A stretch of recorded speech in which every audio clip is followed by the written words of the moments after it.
Focus ত্রিপুরার আলাপন অনুষ্ঠানে আপনাদের সকলকে স্বাগত। আপনাদের সাথে রয়েছে মনীষ এবং আজকের এই আলাপন অনুষ্ঠানে আমরা যে বিষয় নিয়ে কথা বলবো সেই বিষয়টি ইতিমধ্যেই আমরা আমাদের চ্যানেল এবং সামাজিক মাধ্যমে আপনাদের জানিয়ে দিয়েছিলাম। সর্বশিক্ষার যে বর্তমান পরিস্থিতি, সর্বশিক্ষা বা সমগ্র শিক্ষা, এক কথায় এসএসসি টিচারদের যে বর্তমান পরিস্থিতি বা আদালতের যে রায় এবং পরবর্তী সময়ে রাজ্য সরকারের যে সিদ্ধান্ত, সে বিষয় নিয়ে আজকে আমরা কথা বলবো। আপনারা সরাসরি ফোনের মাধ্যমে আপনাদের বক্তব্য আমাদের জানাতে পারেন। আমাদের স্ক্রিনে দেওয়া ফোনে ফোন করে ফোন নাম্বারে আপনারা ফোন করতে পারেন। আমাদের ফোন নাম্বার 9362051711। আবারও বলছি 9362051711। এই নাম্বারে ফোন করে আপনারা আপনাদের মতামত আমাদের জানাতে পারেন। এবং আজকের এই আলাপন অনুষ্ঠানে আমাদের সাথে শামিল হয়েছেন ত্রিপুরা এসএসসি টিচার ওয়েলফেয়ার অ্যাসোসিয়েশনের state general assistant secretary Anujit Debbarma. দাদাকে স্বাগত ফোকাস ত্রিপুরায়। এবং মূলত আপনারাও বিষয়টা নিয়ে অবগত আছেন, ইতিমধ্যে আপনারা বেশ কয়েকবার আদালতের দরজার কড়া নেড়েছেন। আদালত সেই হিসেবে রায় দিয়েছে এবং পরবর্তী সময়ে রাজ্য সরকার গতকাল তাদের সিদ্ধান্তের কথা সাংবাদিক সম্মেলনের মধ্য দিয়ে জানিয়েছেন এবং ৪৫ জন যারা টেট কোয়ালিফাইড টিচার আছে ওনাদেরকে রেগুলার করবেন এবং বাকিদেরকে বিভিন্ন সুযোগ সুবিধা। বিষয়টা আপনারা কিভাবে দেখছেন? ঠিক আমার সামনে দৈনিক সংবাদ পত্রিকা আছে, তাতে লাস্ট ডে ত্রিপুরা সরকারের যে ক্যাবিনেটের যে সিদ্ধান্ত হয়েছে সর্বশিক্ষা রায়ের পরিপ্রেক্ষিতে, উচ্চ আদালতের রায়ের পরিপ্রেক্ষিতে, তা দেখে অ্যাকচুয়ালি আমরা সর্বশিক্ষা টিচাররা সবাই অবাক। কারণ হাইকোর্ট যেভাবে জাজমেন্ট দিয়েছিল এই বছরের 23 ফেব্রুয়ারি, এটার সাথে এই সিদ্ধান্তের কোনো মিল নেই। আমাদের সর্বশিক্ষা এখন বর্তমানে সমগ্র শিক্ষা, এই রাজ্য সরকারের যে সিদ্ধান্ত, এটা দেখে সবাই অবাক এবং হতাশ। দৈনিক সংবাদ পত্রিকা যেটি আমার কাছে আছে, এখানে লেখা হয়েছে যে গত 23 ফেব্রুয়ারি 2021 থেকে সর্বশিক্ষায় নিযুক্ত শিক্ষকদের মধ্যে যারা টেট উত্তীর্ণ হয়েছে তাদের নিয়মিত করা হবে। টেট যখন সর্বশিক্ষার টিচাররা টেট পরীক্ষা দিয়েছিল, রিসেন্টলি যারা চাকরি পেয়েছিল তারা পরীক্ষা দিয়েছিল 1.5 থেকে 2 বছর আগে। বিভিন্ন কারণে তাদেরকে পোস্টিং দেওয়া হয়নি। আচ্ছা, তারা যখন ফর্ম ফিল আপ করেছিল তখন তো তারা রেগুলার, টেট তো রেগুলার চাকরি, ফিক্সড হোক, স্টেট গভর্নমেন্টের রেগুলার চাকরি, তো তখন তো তারা টেটে ফর্ম ফিল আপ করে রেগুলার টিচার হিসেবে চাকরি, রেগুলার চাকরি করার ইচ্ছাই তারা টেট দিয়েছিল, চাকরিও পেয়েছে। তাহলে আমি এখানে রাজ্য সরকারের কাছে এটা আমার প্রশ্ন, তাদের সাথে সর্বশিক্ষা কেসের কি সম্পর্ক? তারা তো অলরেডি রেগুলার টিচার, তো তাদেরকে সিদ্ধান্ত করে রেগুলার করার কি মানে আছে?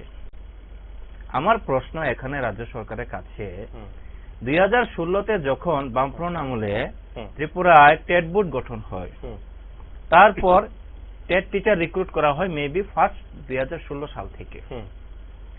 তখন থেকে যারা টেট চাকরি পেয়েছিল তাদেরকে কি এখনো ফিক্সডে রাখা হচ্ছে? আমি তো জানি হ্যাঁ, কারণ গতকালে টেট সংগঠনের সাথে আমার 2-3 ঘন্টা আলাপ আলোচনা হয়। তাদেরকে তো এখনো 5 বছরের যে ফিক্স থেকে তো বের করা হয়নি, তারা তো এখনো 5 বছরের ফিক্সডে রয়েছে, রেগুলার পে স্কেল দেওয়া হয়নি ওদেরকে। তাহলে তাদেরকে রেগুলার না করে যারা সর্বশিক্ষা থেকে রিসেন্টলি টেটে গিয়েছে তাদেরকে কিভাবে রেগুলার দেয়? এটা কি সম্ভব? এটা তো টেট টিচারদের সাথে অন্যায় হয়েছে।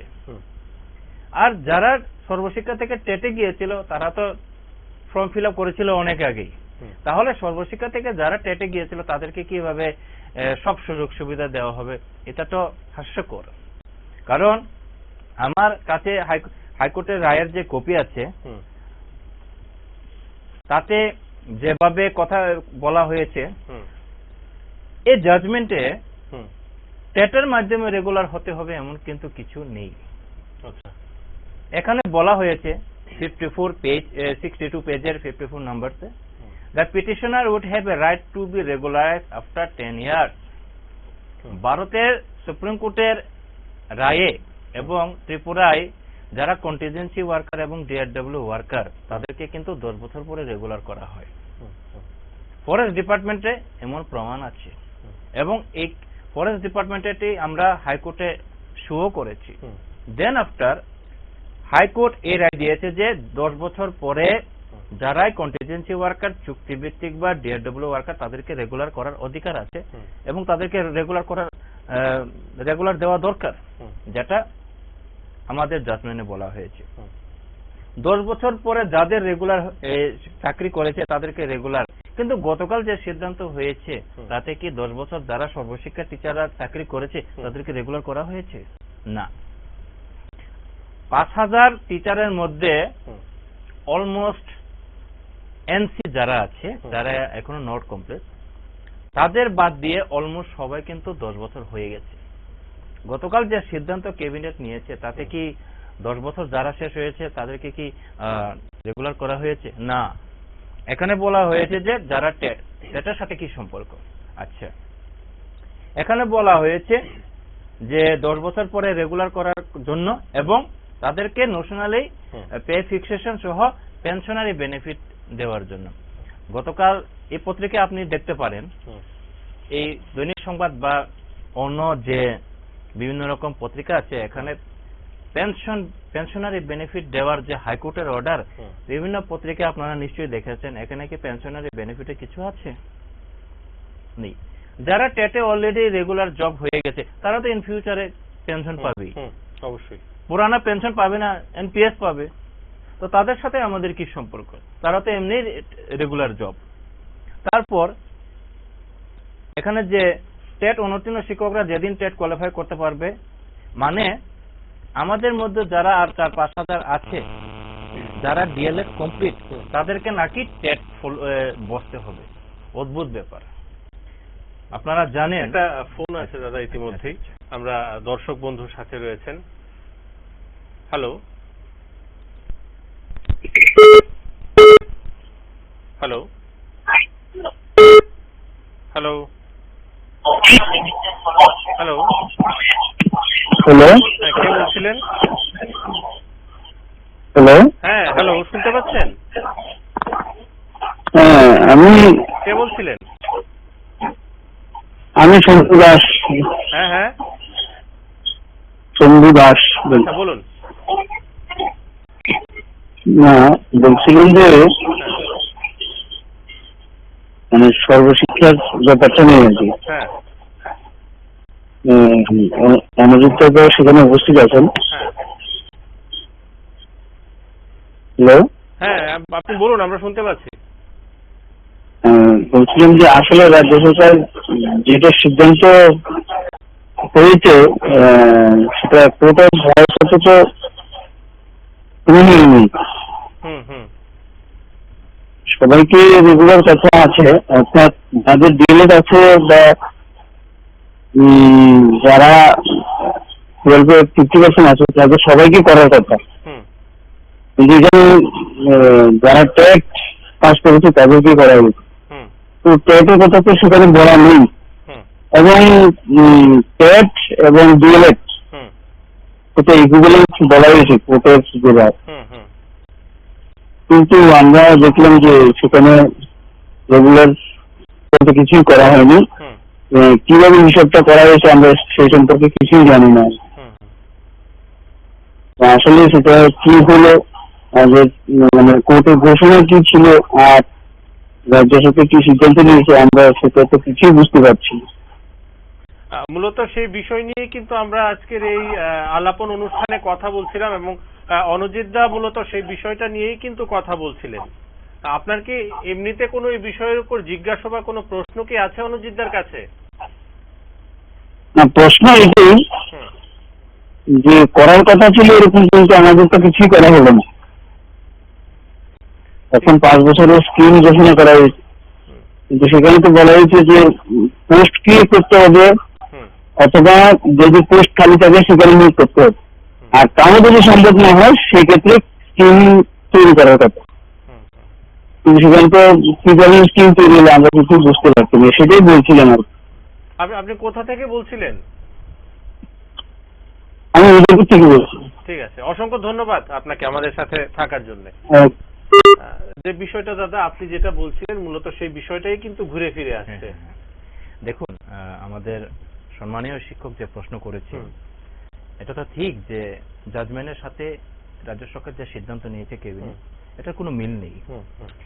আর আমাদের যে সম্মানীয় শিক্ষক যে কথাগুলি বলেছে যে টেটের প্রশ্নটা আমি করি, এখানে যেটা পত্রিকায়ও দেওয়া হয়েছে, 2012 সালে যখন সায়েন্স টিচার রিক্রুট হয়, তাদের কিন্তু ডিএলএড ছিল না। তারপর তাদেরকে কিন্তু ডিএলএড করা হয়। সায়েন্স গ্রাজুয়েটরা রিক্রুট হয়েছিল মূলত সেকেন্ডারি লেভেলের জন্য, তাদেরকে এলিমেন্টারিতে নিয়ে আসা হয়। Because Y? সেকেন্ডারিতে কিন্তু ডিস্টেন্স মোডে বিএড ফেসিলিটি ভারতে তুলে দিয়েছিল, তারপর তাদেরকে কৌশলে এলিমেন্টারিতে আনা হয়। এলিমেন্টারিতে চাকরি করতে গেলে কি দরকার? ডিএলএড। আচ্ছা, তো তাদেরকে ডিএলএড করা হয়েছে। রেগুলার চাকরি 5, 6, 8, 9 বছর হওয়ার পরেও রেগুলার করা হয়নি। তারপর তারা হাইকোর্টে কেস করে এবং 2020 সালের 18 ডিসেম্বর মাননীয় চিফ জাস্টিস আকিল কুরেশির যে বেঞ্চ, যে সিঙ্গেল বেঞ্চ, উনি রায় দেন যে তাদেরকে রেগুলার করতে হবে, এভরিথিং রেগুলার পে স্কেল দিতে হবে, প্লাস তারা যে টেট লাগবে না, কারণ ডিএলএড এবং টেট সার্টিফিকেট ইকুইভ্যালেন্ট, মানে সমপর্যায়ের, যেটা আমাদের হাইকোর্টের রায়েও যেটা দেওয়া আছে আমাদের সর্বশিক্ষা জাজমেন্টে। 22 জুন ত্রিপুরা গভর্নমেন্ট তাদেরকে রেগুলার করে নেই উইথাউট টেট।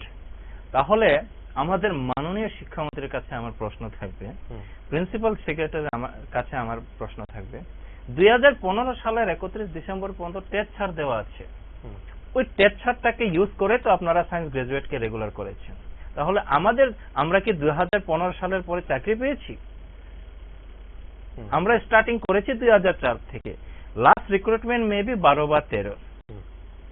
তাহলে তারা যদি টেট ছাড়া রেগুলার হতে পারে, প্রিন্সিপাল সেক্রেটারি ম্যাডাম এবং এডুকেশন মিনিস্টার যদি এগ্রি হয় উইথাউট টেট, তাহলে আমাদেরকে রেগুলার করতে অসুবিধা কোন জায়গায়? প্রিন্সিপাল সেক্রেটারি এবং এডুকেশন মিনিস্টারকে আমি এখানে এই যে জাজমেন্ট, যেটা উনি গতকাল যে পরে অনেক কিছু প্রেস কনফারেন্স করেছিল, এখানে কি উনি দেখাতে পারবেন কোন জায়গায় টেটের প্রয়োজন? টেটের প্রয়োজন তো বলেনি, তাহলে কেন আমাদের বেলায় কেন টেট লাগবে? একটা বিষয় দাদা, যে যদি টেটকে প্রায়োরিটি দেওয়া হয় তাহলে তো সেই ক্ষেত্রে অবশ্যই চাকরির রাস্তা খোলা আছে। যারা টেট কোয়ালিফাইড তারা তো অবশ্যই শিক্ষকতার সাথে যুক্ত হতে পারবেন। সেখানে সর্বশিক্ষা কিন্তু কোনো বাইন্ডিংস বা কোনো বিষয় কিন্তু সেখানে রাখছে না। তো সেই জায়গায় সর্বশিক্ষার যারা শিক্ষক রয়েছেন বা সমগ্র শিক্ষার যারা শিক্ষক রয়েছেন তাদের যা প্রাপ্য, সেই জায়গায় তারা কতটা পাচ্ছেন? অ্যাকচুয়ালি বর্তমান সমগ্র শিক্ষায় তো কিছুই নেই। আমাদের সাথে আরেকজন দর্শক বন্ধু যুক্ত হয়েছেন, আমরা হ্যালো, নমস্কার স্যার, কে বলছিলেন? আমি অমিত দেববর্মা খোয়াই থেকে বলছি। কোথা থেকে বলছিলেন? আমি খোয়াই থেকে বলছি, অমিত দেববর্মা। হ্যাঁ বলুন। ঠিক আছে স্যার, বলুন স্যার। আমার প্রশ্ন হলো অনুজিৎ স্যারকে, যে আমরা পূর্বতন মাধ্যমিক এখন বর্তমানে সমগ্র শিক্ষাতে আছি, তো এখন মাননীয় জাজমেন্টের যে রায় দিয়েছে ওই ব্যাপারে আমরা এখনো কেন? কারণ আমরা যেহেতু সমগ্র শিক্ষাতে আছে, কিন্তু ওই যে 8106 ওজনে এই নাম্বারে আমাদের নাম্বার নেই, কারণ কেন? এই প্রশ্নটা যেহেতু সমগ্র শিক্ষাতে আছে, আমরা সেই বেনিফিটটা কিছু পাইনি। আমরা আমাদের এখন ডিএলএড আছে, বিএড আছে, শুধু কয়েকজন এখন ডিএলএড কমপ্লিট করিনি। তার জন্য আমার প্রশ্ন, আমরা এখানে ওই এসএসের সঙ্গে ইনক্লুড করা হয়নি কেন? যেহেতু আমরা কেন তাদের সঙ্গে এই দেওয়া হয় না? এই প্রশ্নটা আমার। ধন্যবাদ। স্যার, নমস্কার। হ্যাঁ, ধন্যবাদ। দেখুন, হ্যাঁ, আমাদের যে কেসটি ছিল হ্যাঁ, তাতে 9 জন পিটিশনার ছিল। 9 জনের মধ্যে 2 জনের নাম, যেটি মেইন, সজল দেব এবং মনোজ দেব। আমি আপনাকে আরো একজন দর্শক বন্ধুর আচ্ছা, সাথে আচ্ছা। যুক্ত হয়েছে। হ্যালো, হ্যাঁ, কে বলছিলেন? হ্যালো, আমি দাদা, হ্যাঁ, কে বলছিলেন? আমি কাঞ্চনপুর স্যার। কাঞ্চনপুর থেকে কে বলছিলেন? কাঞ্চনপুর থেকে আমি। হ্যাঁ, নামটা বলুন। আমার সুজিত বর্মা। হ্যাঁ, কি আপনার কি বক্তব্য সেটা বলুন। ও এসএসএল ব্যাপারে একটু। হ্যাঁ, বলুন।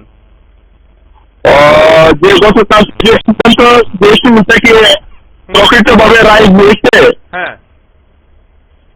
তাহলে সর্বশিক্ষা সংস্থাদের সর্বপ্রথমে পেতে চলছে নাকি রেগুলার ভাবে চলছে? সেই বিষয় নিয়েই আমরা কথা বলছি। কি সিদ্ধান্ত কাল হয়েছে বা পরবর্তী কি পদক্ষেপ থাকবে সেই বিষয় নিয়েই আমরা কথা বলছি। আপনি আমাদের সাথে থাকুন। ফোন করুন। ওকে, থ্যাংক ইউ। কেসের ম্যাটারটা ওকে। এখানে 63 পেজে একটি ওয়ার্ডস আছে, we have therefore left for the government to regularize this petitioner either against the existing post or new post which may be sanctioned. Last day রাজ্য সরকার ক্যাবিনেটে যে সিদ্ধান্ত নিয়েছে, সেই ক্যাবিনেটের যে 2 জন মেইন যে কেসের নাম মনোজ দেববর্মা এবং সজল দেব, তারা কি রেগুলার হয়েছে? তারা কিন্তু রেগুলার হয়নি। এটা রাজ্য সরকারের সিদ্ধান্ত। কিন্তু এই যে 63 পেজে লেখা আছে যে পিটিশনার গুলাকে রেগুলার করতে হবে ভ্যাকেন্ট পোস্টে অথবা পোস্ট গুলাকে স্যাংশন করে। গতকাল রাজ্য সরকার যে সিদ্ধান্ত নিয়েছে ওখানে কি আছে এরা এই পিটিশনার? আমাদের কেসের 57 যে প্যারাটা এখানে লেখা আছে যে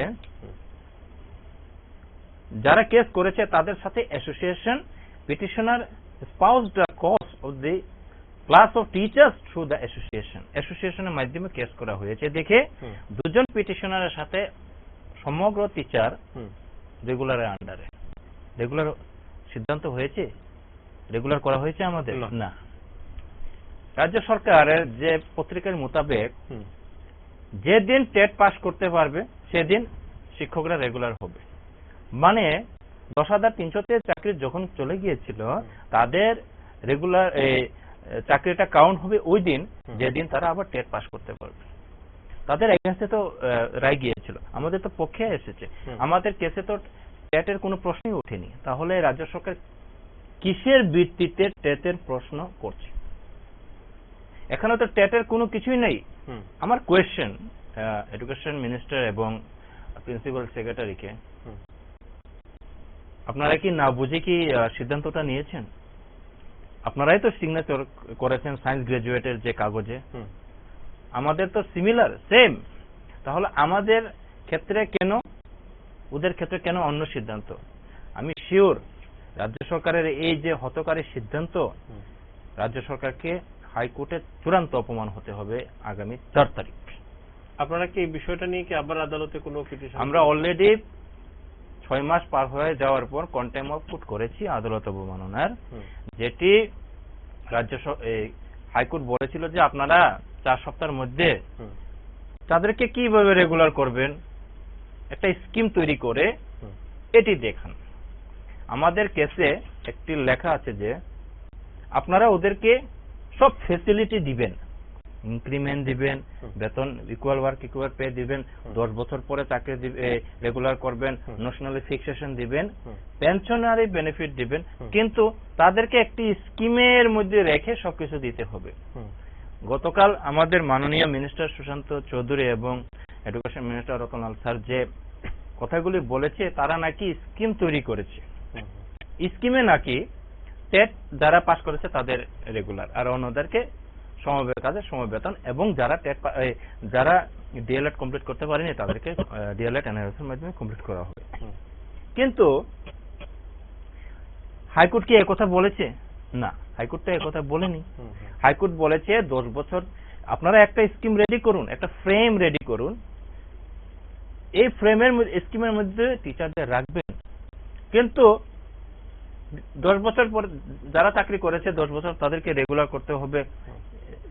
5 বছর 2015 সাল থেকে যখন কেস পুট আপ করেছে ওই দিন থেকে ন্যাশনাল রিফ্লেকশন বেতন দিতে হবে, রেগুলার পে স্কেল এবং পেনশনারি বেনিফিট দেওয়া হয়েছে না। তাহলে সিদ্ধান্তটা কিভাবে নিতে পারে? তো একটা বিষয় আবার রাজ্য সরকার গতকাল যে ঘোষণা দিয়েছেন সেখানে আবার একটা বিষয় উল্লেখ করেছেন, রেগুলার করা হবে না, কিন্তু বিভিন্ন সুযোগ সুবিধা যেগুলি আছে regular pay scale, equal work equal pay যে আদেশ দিয়েছিল হাইকোর্ট, এটা দেওয়া হবে। কিন্তু যদি আমাদের মাননীয় মিনিস্টাররা যে কথাগুলি বলেছে যে রেগুলার দেওয়া হবে না, শুধু টেট পাস এবং যারা অন্য টিচার যারা ডিএলএড কমপ্লিট তাদেরকে দেওয়া হবে equal work pay regular pay scale, তাহলে 62 পেজের 50 নাম্বার প্যারাতে এটা কি? এটা কি? High court chief justice Akil Kureshi, এস.জে. চট্টোপাধ্যায় তারা কি না বুঝে কি রায় দিয়েছে? আমরা স্কিম থেকে এসেছি, এটা ঠিক, এটা আমিও স্বীকার করি, কিন্তু কন্ট্রাকচুয়াল এবং ডিআরডব্লিউ কর্মচারীদের 10 বছর পরে রেগুলার করা হয়, এটা সুপ্রিম কোর্টের অর্ডার। রাজ্য সরকার রেগুলার করেছে, এই ফরেস্ট ডিপার্টমেন্টের এবং অন্য ডিপার্টমেন্টের আছে। 1990 সনে জোট আমলে যারা চাকরি পেয়েছিল কন্টিনজেন্সি বা ডিআরডব্লিউ, তাদেরকে 2014 না 15 না 16 না 17 সালে এই 3-4 বছরের মধ্যে কিন্তু পঞ্চায়েত সেক্রেটারি হিসেবে তাদেরকে প্রমোশন দেওয়া হয়েছে। খবর নিয়ে দেখবেন, জোট আমলে চাকরি পেয়েছিল তারা, কিন্তু গভর্নমেন্ট চেঞ্জ হওয়ার পর অনেক বছর পর তাদেরকে পঞ্চায়েত সেক্রেটারি হিসেবে তাদেরকে প্রমোশন দেওয়া হয়েছিল। আমাদের এলাকার কুলাই সেই 2-3 জন এরকম আছে, আমি তো মিথ্যা কথা বলছি না। কয়লা শহরের এক ভদ্রলোক গঙ্গানগরে আমার সাথে দিল্লি গাড়িতে যেত, উনি ওনার পঞ্চায়েত অফিসে, আমি বিদ্যালয়ে, ওনার অবস্থা দেখে আমি বলছি যে 10 বছর পরে যে জায়গা রেগুলার। একটা ফোন আছে আমাদের সাথে। হ্যালো হ্যালো হ্যালো, হ্যাঁ স্বাগত আপনাকে। কে বলছিলেন? কে বলছিলেন? হ্যাঁ, নামটা বলবেন একটু? হ্যাঁ, কমল সূত্রধর। হ্যাঁ বলুন। হ্যাঁ, বলছি যে অনবদ্যার কাছে একটু প্রশ্নটা, হ্যাঁ, রাজ্য সরকার যে 12 সদস্য কমিটি গড়েছিল, হ্যাঁ, এই কমিটির সুপারিশ কি প্রকাশ হয়েছে? এই কমিটির সিদ্ধান্ত কি ছিল? আর যারা 12 সায়েন্স রেগুলার হয়েছে তারা একটা ক্যালেন্ডারের মধ্যে যদি রিক্রুট হয়, তাদের রেগুলারের জন্য বিএড এবং গ্রাজুয়েশনে 50% প্রযোজ্য। ব্যাপারটা নিয়ে যাচ্ছি আর কি। ধন্যবাদ আপনাকে। উনি যে কথাগুলি বলছেন, একটা গুজব রটেছিল যে 12-13 জনের একটি কমিটি, এটা সত্যি তো আমরাও জানি না, তবে আমার জানার মতে না এরকম। তো এরকম কোন কমিটি রিপোর্টটা দেয়নি। অ্যাকচুয়ালি যতটুকু জানি, আসলে উনি বোধহয় মোবাইল যুগের সাথে বোধহয় একটু কমই যোগাযোগ, যে যাই হোক। 12 সায়েন্সের যে কথাগুলি আমরা বলছিলাম, যে 2015 সালে কিন্তু একটা টেট ছাড় দেওয়া আছে ত্রিপুরায়। সেই টেট ছাড় মোতাবেক কিন্তু সায়েন্স গ্রাজুয়েটের টেট লাগেনি, তাহলে আমাদের কেন লাগবে? আচ্ছা, এখানে আমি আপনাকে দেখাতে চাই যে আমাদের কেসে যেটি টেট প্রশ্ন, টেটের যে প্রশ্ন তাতে পরিষ্কার বলা হয়েছে যে টেটের এবং ডিএলএড যে এটা সমপর্যায়ের, যার জন্য সার্টিফিকেটের কোনো টেটের কোনো প্রয়োজন নেই।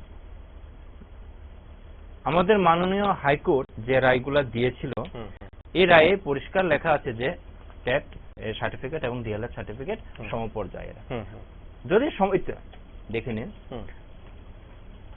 the NCTE had published notification extending the time of completion of in-service teachers training and also provided that the DLED course would be equivalent to the TET course. এটি যদি সায়েন্স গ্রাজুয়েটের রায়ও যদি থাকে, এর ভিত্তিতে যদি রাজ্য সরকার সায়েন্সের টেট ছাড়া যদি রিক্রুট হয় করে, তাহলে আমাদেরকে রেগুলার করতে কেন টেট চাচ্ছেন ওনারা তো জেনেও না জেনার বান করছেন।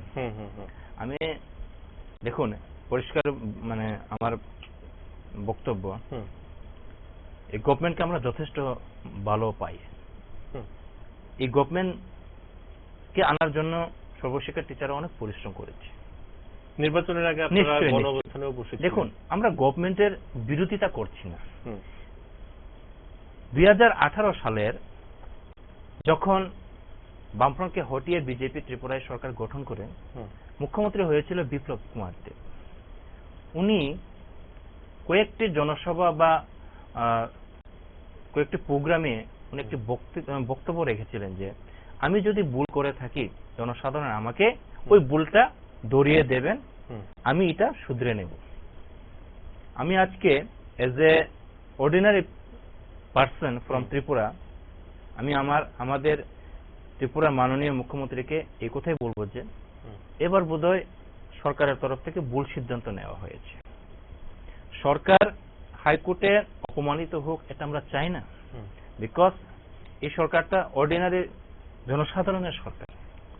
তো যে জায়গায় মাননীয় মুখ্যমন্ত্রী এই কথা বলেছে, তাই আমি ওনার যে ক্যাবিনেটে যে ওনার সরকারের ক্যাবিনেটে যে সিদ্ধান্ত নেওয়া হয়েছে সিদ্ধান্তটাই আমি ভুল বলে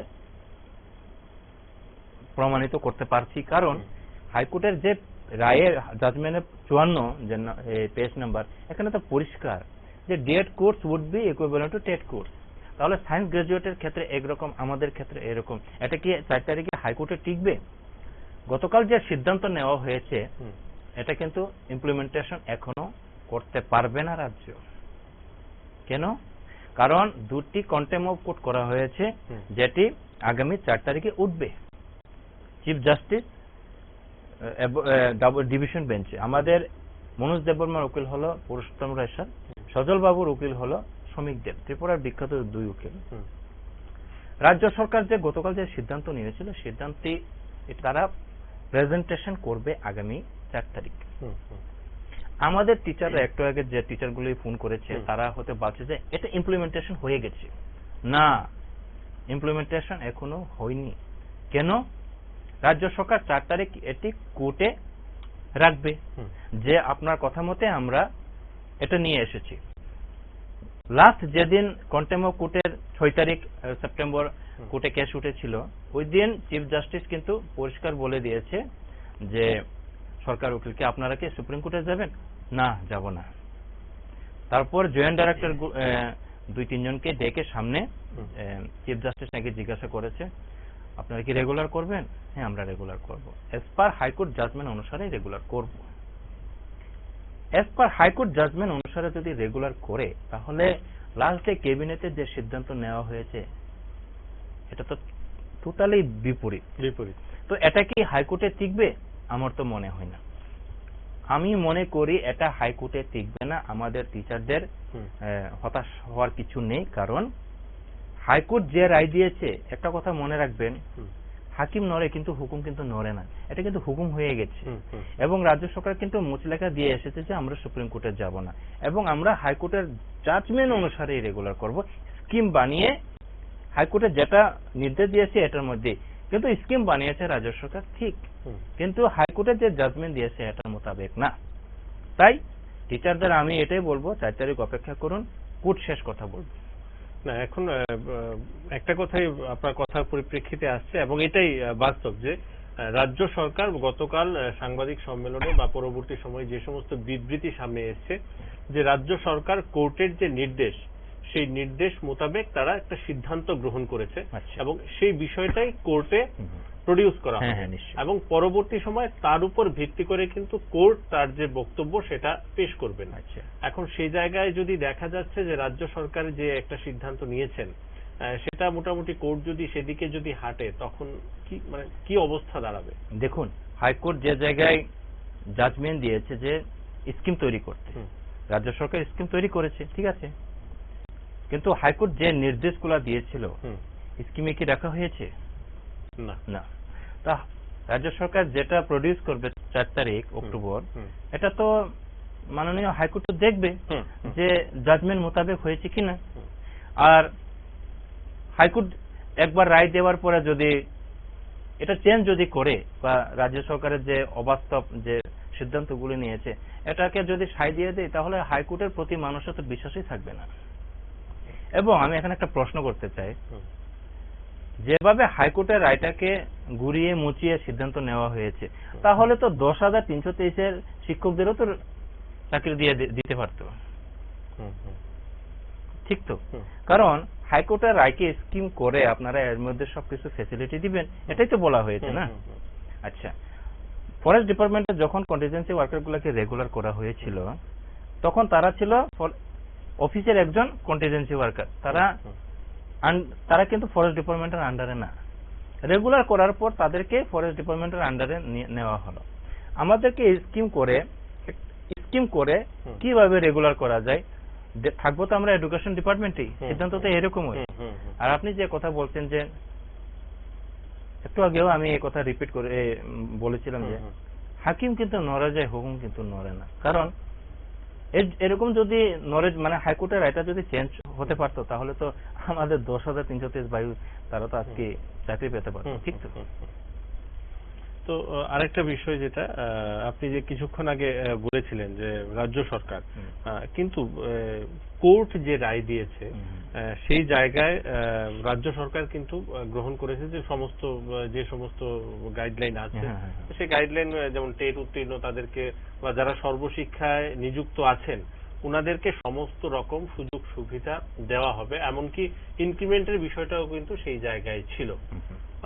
তো সেই জায়গায় প্রশ্ন হচ্ছে যে নিয়মিতকরণ করার ক্ষেত্রে বাধাটা কোথায় আসছে?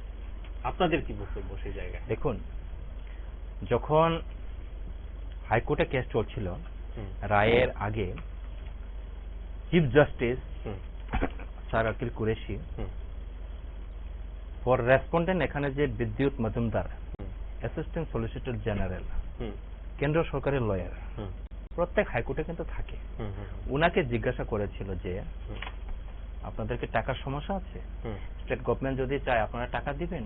তখন উনি বলেছিলেন যে সেন্ট্রাল স্টেট গভর্নমেন্ট যা চায় যুগ্ম তালিকার অন্তর্ভুক্ত এটা তো দিতে বাধ্য, টাকার তো সমস্যা হওয়ার কথা না। আমি মনে করি হয়তোবা রাজ্য সরকারের রেগুলার দেওয়ার বোধ ইচ্ছা নেই। রেগুলার দেওয়ার যদি ইচ্ছা যদি না থাকে আমাদেরকে ডাইরেক্ট বলে দিলেই তো হয়। আফটার সরকার চেঞ্জ হওয়ার পরে আমাদেরকে বলে দিলেই তো হতো ভাই আমরা রেগুলার দেব না। আমরা তো গভর্নমেন্টের কাছে রেগুলার চাইনি, রেগুলার তো আমরা চেয়েছি কোর্টের কাছে, সে লেফট ফ্রন্ট আমল হোক যে আমলে হোক। আমরা তো 2015 সালে তো কেস করেছিলাম যখন লেফট ফ্রন্ট আমল ছিল, তাদের কাছে না আমরা সরকার কোর্টের কাছে আমরা রেগুলার চেয়েছি, কারোর কাছে তো চাইনি। আমরা 100% বিশ্বাসী 4 তারিখে উঠবে এবং এটা রিফিউজ হবে, বিকজ আমাদের লয়ার গুলার সাথে আমরা ডিসকাশন করেছি গতকাল যখন রাজ্য সরকার যে সিদ্ধান্ত নিয়েছিল এটার পরে যখন আমরা উকিলের সাথে কথা বলি, আমাদের মনোজ বাবু পুরুষোত্তম রয়ের সাথে যখন ডিসকাস করে তখন উনি পরিষ্কার বলে দিয়েছে আরে ভাই গভর্নমেন্ট তো উনার সিদ্ধান্ত জানাতেই পারে, 4 তারিখের সিদ্ধান্ত জানানোর জন্য বলা হয়েছে, তারা তো সিদ্ধান্ত জানাতেই পারে, যে জানাক না আমরা তো আছি। উনি সিদ্ধান্তটি আজকে আবার আমাদের শিক্ষকরা মেবি স্যারের কাছে গিয়েছিল, 4-5টা পত্রিকার কাটিংটা স্যারকে বোধহয় দেখিয়েছে মেবি। স্যার নাকি বলেছে এটার সাথে তো এটা কোনো মিলই নাই, তো কোর্ট কি এমনি তাদের সিদ্ধান্ত গ্রহণ করবে? না, আমরা বিশ্বাসী 4 তারিখে হয়তোবা লাস্ট হয়তোবা আদেশ আসতে পারে যে এতদিনের মধ্যে করতে হবে, তবে আমরা 100% কনফিডেন্ট আমাদেরকে করতেই হবে। দেখুন, আমি বারবার সোশ্যাল মিডিয়াতেও আমি একটি পোস্ট করেছিলাম যে রাজ্য সরকারের অপমান আমরা করতে চাই না, রাজ্য সরকারের সাথে আমরা কোনো কন্ট্রাডিকশনেও যেতে চাই না। কারণ যে রাজ্য সরকারকে তুলে আনার পেছনে আমাদেরও 10 থেকে 20% অবদান আছে, তাদের সাথে তো লড়াই ঝগড়া করার আমাদের ইচ্ছে নেই। আমরা চেয়েছিলাম আমাদের হাইকোর্টের জাজমেন্ট অনুসারে আমাদেরকে দিয়ে দিন। তো রাজ্য সরকার আমাদের স্বপ্নে জল ঢেলে দিয়েছে, যে জায়গায় সিদ্ধান্ত ওরা নিয়েছে এটা প্রডিউস করবে 4 তারিখ। আমি 100% কনফিডেন্ট, এবং আমাদের টিচারদের পক্ষ থেকে আমি আজকে এই চ্যানেলের মাধ্যমে রাজ্য সরকারকে পরিষ্কার বলে দিতে চাই, রাজ্য সরকার লাস্ট ডে যে সিদ্ধান্ত নিয়েছে সিদ্ধান্ত আমরা কোনোভাবে মানছি না এবং মানব না। তো পরবর্তী ধাপে কি আপনাদের কোনো আন্দোলন কর্মসূচি এই ধরনের কি কিছু পদক্ষেপ আপনারা নেবেন? আমরা চেয়ে রয়েছি 4 তারিখের দিকে। কারণ এখানে গণতান্ত্রিক আন্দোলন ঠিক আছে দরকার, কিন্তু হাইকোর্টের উপর আমাদের বিশ্বাস আছে। হাইকোর্ট যে জায়গায় হাইকোর্টের যে জায়গায় কন্টেম্প কোর্ট করা হয়েছে, হাইকোর্ট তো নিশ্চয়ই আদেশ দিবে। আপনি একটু লক্ষ্য করে দেখবেন রিসেন্টলি সোশ্যাল মিডিয়াতে একটি নিউজ ভাইরাল হয়েছিল অন্ধ্রপ্রদেশের মেবি ন্যাশনাল হাইওয়ের জন্যই বোধহয় কোনো একটি ভদ্র মহিলার জায়গাটিকে বোধহয় গভর্নমেন্ট নিয়েছিল। তারপরে ওনাকে যে জায়গায় রাস্তায় জায়গা নেওয়া হয়েছে, টাকা তো দেওয়ার কথা, স্টেট গভর্নমেন্ট বা সেন্ট্রাল গভর্নমেন্ট দিবে, টাকা দেওয়ার কথা, রাস্তা নিয়েছে কিন্তু দেওয়া হয়নি। ভদ্র মহিলা কেস করেছিল হাইকোর্টে, সিঙ্গেল বেঞ্চের অর্ডার, যে 3 মাসের মধ্যে দেওয়ার। 3 মাসের মধ্যে না দিয়ে 3 বছর লাগিয়েছে, দেয়নি। প্রিন্সিপাল সেক্রেটারি রেভিনিউ দপ্তরে দেয়নি। ডিএম এসডিএমরা নাকি ওনাকে যথেষ্ট অপমান করেছে অফিসে যখন যায়। উনি কন্টেম্প অফ কোর্ট করেছে। কন্টেম্প অফ কোর্ট করার পর 5 জন IAS officer jail, principal secretary 2 সপ্তাহের, ডাইরেক্ট ডিএম মনে হয় 1 সপ্তাহের, এসডিএম মনে হয় 2 সপ্তাহের। এইভাবে 5 জনকে কন্টেম্প অফ কোর্ট করার পর জেলে ঢুকিয়েছে। আমাদের কেসে আমরা চাই না কোনো ব্যক্তির জেল হোক। আমরা বারবার রাজ্য সরকারের কাছে আবেদন করছি। আজকেও আমাদের সংগঠনের নেতৃত্ব বাস্তববাবু এডিসিতে প্রেস কনফারেন্স করেছে, এখানে উনি পরিষ্কারই বলেছে যে রাজ্য সরকার, আমাদের সরকার যে জায়গায়, রাজ্য সরকারের কাছে আমাদের এটাই আবেদন যে আপনাদের সিদ্ধান্ত পরিবর্তন করা হোক এবং হাইকোর্ট যেভাবে রায় দিয়েছে এইভাবে আমাদেরকে রেগুলার করা হোক। তো সব কথার শেষে একটাই কথা আসছে যে আপনারা আগামী 4 তারিখ পর্যন্ত অপেক্ষা করবেন এবং 4 তারিখের পর আপনাদের পরবর্তী কি পদক্ষেপ হবে সেই বিষয়ে, অর্থাৎ 4 তারিখ কোর্টের ফলাফল আসার পর আপনাদের কি পদক্ষেপ হবে সেই সম্পর্কে সবাই অবগত হতে পারবো হয়তো আমরা। 4 তারিখ প্রথমত আমরা কোর্টের পর ভারতীয় সংবিধানের উপর আমাদের বিশ্বাস আছে। 4 তারিখের পর যদি রাজ্য সরকার, আমি শিওর যে হাইকোর্টের আদেশে আমরা একদিন রেগুলার হব, তাই না? হতাশ হওয়ার কিছু নেই। কন্টেম্প অফ কোর্ট করা হয়েছে, 4 সপ্তাহের জায়গা হইতে পারে 1 সপ্তাহের মধ্যে অর্ডার দিতে পারে কোর্ট যে রেগুলার করতে হবে। আর আমাদের টিচার বা আপনিও একটু আগে যেটা জিজ্ঞাসা করেছেন যে হাইকোর্টকে আবার এটাকে যদি অ্যাপ্রুভ করে, না, কারণ হাইকোর্ট নিজে যেটা রায় দিয়েছে এটার বিপরীত দিকে এত অ্যাপ্রুভ করতে পারবে না। 4 তারিখে দেখি কি হয়, না হলে তো মাস মুভমেন্ট করার পরিকল্পনা আমাদের আছে। তবে অবশেষে এটাই বলবো আমাদের সরকারের কাছে, এই সরকারের জন্য আমরা যে জায়গায় আগেও কাজ করেছি ভবিষ্যতেও করব, নো ডাউট। তবে এই সিদ্ধান্ত পরিবর্তন করে আমাদেরকে হাইকোর্টের রায়ের মতেই রেগুলার করা হোক। কারণ রাজ্য সরকারের সম্মান থাকুক এটাও আমরা চাই। কারণ এমনিতেই কিন্তু এই গভর্নমেন্ট এস্টাবলিশ হয়েছে মাত্র 3.5 থেকে 4 বছর। 3.5 থেকে 4 বছরে কিন্তু কন্টেম্প অফ আদালত অবমাননার যে কেসটি হয়েছে এটা কিন্তু চূড়ান্ত অপমানজনক।